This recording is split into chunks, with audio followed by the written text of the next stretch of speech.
कहते हैं कि इस जंगल के सबसे गहरे कोने में एक अजीब पेड़ खड़ा है। न तो यह पूरी तरह सूखा है, न ही हरा भरा। इसकी शाखाएं हवा के बिना भी हिलती हैं और इसकी छाल पर अजीब आकृतियां उभरती रहती हैं, जैसे कोई कहानी कहने की कोशिश कर रहा हो। कोई नहीं जानता कि यह पेड़ कहां से आया या किसने इसे लगाया, लेकिन गांव के बुजुर्ग बताते हैं कि जो कोई भी इस पेड़ के पास गया, वह कभी वैसा नहीं रहा जैसा पहले था।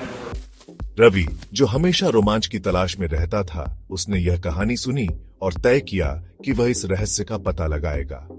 रात के अंधेरे में हाथ में टॉर्च लिए वह जंगल की ओर बढ़ा। जैसे ही वह पेड़ के करीब पहुंचा, उसकी टॉर्च अपने आप बुझ गई।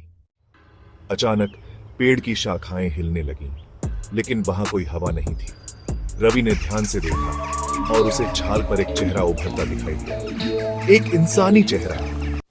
तुम यहां क्यों आए हो? रवि पीछे हटने लगा, लेकिन तभी जमीन में कंपन हुआ और उसकी टॉर्च फिर से जल गई। उसने देखा कि पेड़ की जड़ों के नीचे कोई दबी हुई चीज चमक रही थी। कांपते हाथों से उसने मिट्टी हटाई और जो देखा, उसकी रूह कांप गई।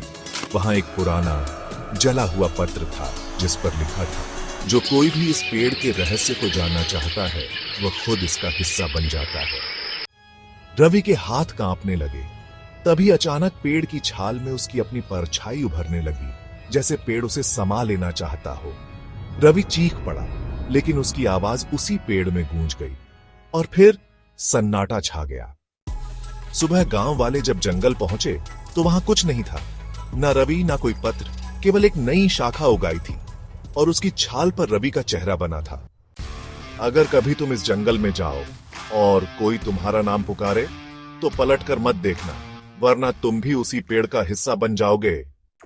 तो दोस्तों, क्या आप कभी ऐसे रहस्यमयी पेड़ के पास जाना चाहेंगे? सोचिए, कहीं वह अभी भी किसी जंगल में खड़ा ना हो,